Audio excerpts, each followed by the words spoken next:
મિત્રો, કોઈ પણ જાતની અગાઉની તૈયારી વગર 2 જણ માટે બનાવવા હોય કે 20 જણ માટે જ્યારે પણ ફરાળી ગોટા ખાવાનું મન થાય તો માત્ર 7 થી 8 મિનિટમાં ઇન્સ્ટન્ટથી બનાવીને તૈયાર કરી શકો એટલા સરળ છે. નહીં સાબુદાણા પલાળવાના કે નહીં બટાકાને બાફવાના, બસ ચપટી વગાડતા જ આ ફરાળી ગોટા બની જશે. બજારના ટેસ્ટને ભૂલાવી દે એવા સ્વાદિષ્ટ બને છે અને વળી રસોઈ બનાવતા ન આવડતું હોય તે પણ આસાનીથી બનાવી શકે એટલી સિમ્પલ અને સરળ રીતથી. તો ચાલો આજે આ ઇન્સ્ટન્ટ ફરાળી ગોટા કઈ રીતે બને છે તેની રીત જોઈ લઈએ. ઇન્સ્ટન્ટ ફરાળી ગોટા બનાવવા માટે સૌથી પહેલા આપણે અહીંયા અડધી વાટકી જેટલા સાબુદાણા લીધા છે. હવે આપણે આ સાબુદાણાને નથી પલાળવાના કે નથી બાફવાના, સિમ્પલી આ રીતે એક મિક્સર જાર લઈશું અને સાબુદાણાને એમાં ટ્રાન્સફર કરીશું. અહીંયા સાબુદાણાને મેં જોઈ એકદમ સરસ ચોખ્ખા કરી અને લીધેલા છે અને કોરા નેપકિનથી થોડા લૂછી પણ લીધા છે, જેથી એના ઉપરની જે કાંઈ ધૂળ માટી ડસ્ટ હોય એ નીકળી જાય. હવે ઢાંકણ ઢાંકીશું અને સાબુદાણાને સરસ રીતે પીસી લઈશું. જુઓ, અહીંયા સાબુદાણાને પીસી એનું ટેક્સચર આ રીતે થોડું રવા જેવું થઈ જાય ત્યાં સુધી પીસી લેવાના છે. હવે આપણે એક મિક્સિંગ બાઉલ લઈશું અને ક્રશ કરેલા સાબુદાણાને એમાં ટ્રાન્સફર કરીશું. ત્યાર પછી સાબુદાણા કરતાં અડધા શિંગદાણાને આપણે સરસ રીતે શેકી લેવાના છે. આ રીતે શેકીને મેં તૈયાર કરી લીધા છે. એની ઉપરની સ્કીન કાઢી લઈએ. આ રીતે ક્રશ કરી લેવાના છે. હવે ક્રશ કરેલા શિંગદાણાને આપણે સાબુદાણાની અંદર ઉમેરી દઈએ અને સરસ રીતે મિક્સ કરી લઈએ. તો આજના ફરાળી ગોટા ખૂબ જ ઇન્સ્ટન્ટથી અને ઝડપથી તૈયાર થશે. નહીં તમારે સાબુદાણા પલાળવાની ઝંઝટ કે નહીં બટેકા બાફવાની. બસ મન થાય એટલે ફટાફટથી તમે 7 થી 8 મિનિટમાં બનાવીને તૈયાર કરી શકો છો. હવે મિક્સિંગ બાઉલને આપણે સાઈડ પર મૂકીશું અને એક મોટી સાઈઝનું બટેકું લઈશું. તમારી પાસે જો મીડિયમ સાઈઝના બટેકા હોય તો તમારે અહીંયા 2 નંગ જેટલા બટેકા લેવાના છે, પણ અહીંયા આજે મારી પાસે એક મોટું બટેકું છે, જેથી મેં અહીંયા એક બટેકાનો ઉપયોગ કર્યો છે.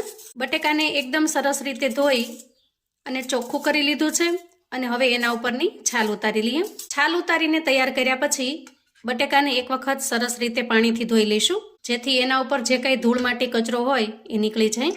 અને હવે ધોયા પછી બટેકાને આપણે એકદમ રફલી ચોપ કરી લઈએ. આ રીતે બહુ નાના પણ નહીં અને બહુ મોટા પણ નહીં, એવડા પીસમાં રફલી સમારી લઈએ. અને આ રીતે સમારીને તૈયાર કર્યા પછી આપણે ફરી મિક્સર જાર લઈશું અને બટેકાને એમાં ટ્રાન્સફર કરીશું. હવે ઢાંકણ ઢાંકીશું અને ખૂબ સરસ રીતે પીસી લઈશું. તો અહીંયા ખાસ એ વાતનો ખ્યાલ રાખવાનો છે કે બટેકાને પીસતી વખતે અત્યારે એમાં બિલકુલ પાણી ઉમેરવાનું નથી. હવે જુઓ, અહીંયા બટેકા આ રીતે ક્રશ થયા છે. આ સમયે આપણે જે વાટકાના માપથી સાબુદાણા લીધેલા છે એ જ વાટકાના માપથી સાબુદાણા જેટલું જ પાણી ઉમેરીશું. હવે ફરી ઢાંકણ ઢાંકીશું અને સરસ રીતે પીસી લઈશું. તો હવે પાણી ઉમેર્યા પછી બટેકાનું એકદમ સરસ મિશ્રણ તૈયાર થઈ ગયું છે. તો ફટાફટથી ક્રશ કરીને તૈયાર કરેલી બટેકાની પ્યુરી એમાં ઉમેરી દઈએ. અહીંયા જો વધારે વાર લાગશે તો બટેકાનો રંગ કાળો પડવા લાગશે, એટલે એકદમ ઝડપથી ફટાફટથી આપણે આ પ્રોસેસ કરી લેવાની. હવે આ બધી જ વસ્તુને સૌથી પહેલા સરસ રીતે મિક્સ કરી લેવાનું છે અને પછી જરૂર પડે તો આપણે એમાં પાણી ઉમેરવાનું છે. તો જુઓ, અહીંયા ત્રણેય વસ્તુને મિક્સ કરતા મિશ્રણ એકદમ ઘાટું બની ગયું છે.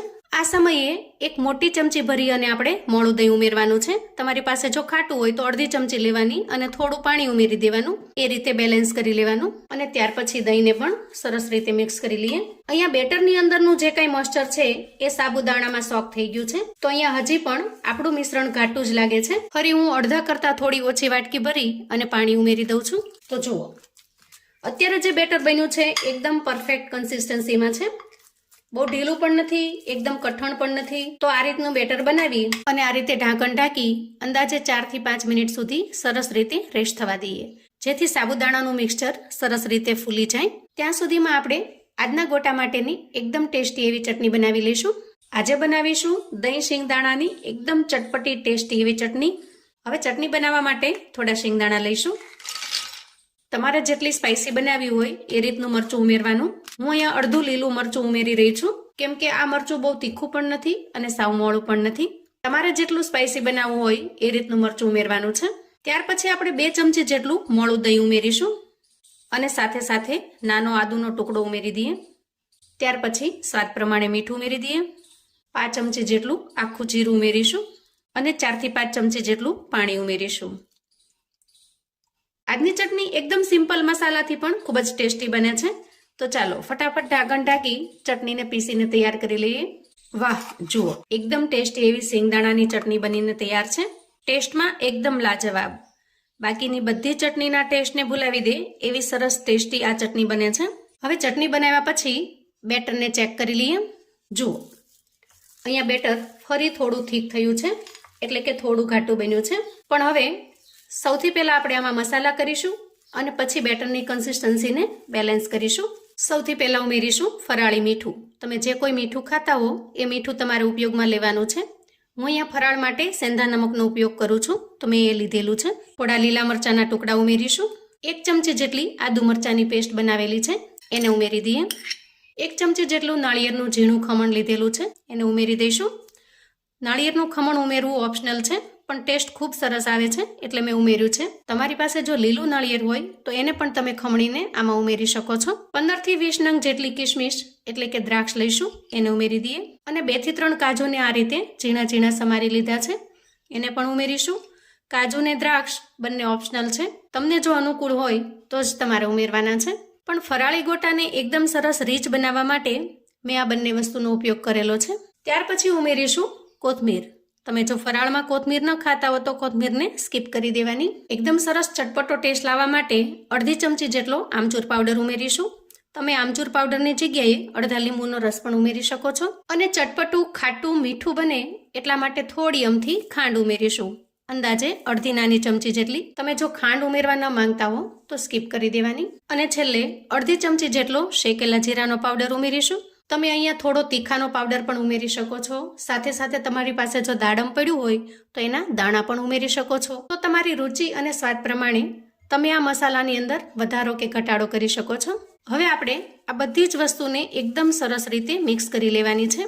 તો અહીંયા ચમચાની મદદ ન લેતા હાથથી જ મિક્સ કરી લઈશું, કેમ કે આ રીતે હાથથી મિક્સ કરીશું તો બધું એકદમ સરસ રીતે મિક્સ થઈ જશે. તો જુઓ અહીંયા આપણું મિશ્રણ એકદમ રેડી છે અને એકદમ પરફેક્ટલી કન્સિસ્ટન્સી પણ બરાબર છે. આ રીતે બહુ ઢીલી પણ નહીં અને સાવ કઠણ પણ નહીં, એ રીતની કન્સિસ્ટન્સી આપણે રાખવાની છે. આસાનીથી અને આરામથી જો બોલ્સ બની જાય તો સમજવાનું કે બેટર એકદમ પરફેક્ટ છે. તો હવે આ રીતે તૈયાર થયેલા બેટરમાંથી આપણે થોડું પોષણ લઈશું અને આ રીતે મીડિયમ સાઇઝના બોલ્સ બનાવીને તૈયાર કરીશું. બધા જ મિશ્રણમાંથી આ રીતે આપણે બોલ્સ બનાવીને તૈયાર કરી લીધા છે.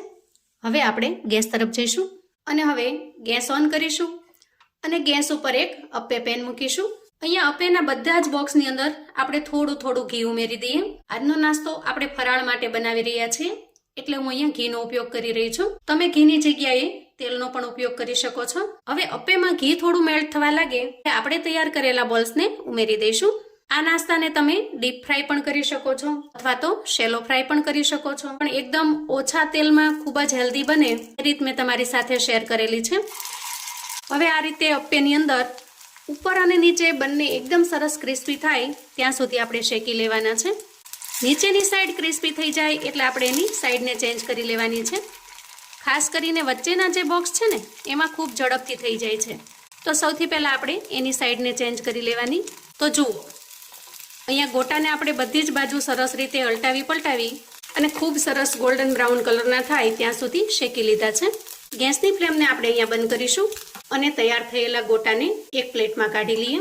તો જુઓ ઉપરથી એકદમ સરસ ક્રિસ્પી અને અંદરથી બિલકુલ સોફ્ટ એવા ખૂબ જ સ્વાદિષ્ટ ફરાળી ગોટા તૈયાર છે. કોઈ પણ ચટણી સાથે તમે એન્જોય કરી શકો છો. અને ખાસ કરીને આજે આપણે જે ચટણી બનાવી છે એની સાથે એનું કોમ્બિનેશન એકદમ જોરદાર બને છે. તો મિત્રો હવે વાર શેની, ઝડપથી અને ફટાફટથી 11 હોય, શિવરાત્રી હોય કે કોઈ પણ ઉપવાસ હોય, તમને જ્યારે પણ મન થાય તમે ઇન્સ્ટન્ટથી બનાવીને તૈયાર કરી શકો છો અને એન્જોય કરી શકો છો. વળી બનાવવાની રીત એટલી સહેલી છે કે ગમે એટલા માણસો માટે બનાવવાના હશે તમે ઝડપથી બનાવી શકશો. તો જો તમે ક્યારે આ રીતે ઇન્સ્ટન્ટ ફરાળી ગોટા ના બનાવ્યા હોય ને તો એક વખત મારા કહેવાથી આ રીતે ફરાળી ગોટા ચોક્કસથી બનાવી જુઓ. ખરેખર એટલી સરળ રીત છે કે તમને બનાવવાની પણ મજા પડશે અને ખાવાની પણ મજા પડશે અને ખાવાની પણ મજા પડશે. તો આવું અવનવું જાણવા માટે અને મને સપોર્ટ કરવા માટે ચેનલ પર જો તમે નવા છો તો પ્લીઝ ચેનલને સબસ્ક્રાઈબ કરો. વિડીયો ગમે તો લાઈક અને શેર કરો. તમારા સગા સંબંધી મિત્રોને પણ આપણી આજની ઇન્સ્ટન્ટ ફરાળી ગોટા બનાવવાની આ રેસિપી ચોક્કસથી મોકલી આપજો, જેથી એ લોકો પણ બનાવીને તૈયાર કરી શકે, એન્જોય કરી શકે અને વ્રત ઉપવાસમાં એના પરિવારને પણ પીરસી શકે. કોમેન્ટમાં ચોક્કસથી જણાવજો મિત્રો કે આજની આ ઇન્સ્ટન્ટ ફરાળી ગોટાની રેસિપી તમને કેવી લાગી છે. તમે મારો આ વિડીયો ક્યાંથી ને કયા ગામથી જોઈ રહ્યા છો એ પણ ચોક્કસથી બતાવજો, જેથી જાણીને મને ખૂબ આનંદ થાય છે કે તમે ક્યાંથી મારો વિડીયો જોઈ રહ્યા છો અને કોમેન્ટ કરીને મારો ઉત્સાહ વધારી રહ્યા છો. તો ફરી મળીશું એક નવી રેસિપી સાથે. ત્યાં સુધી આવજો મિત્રો.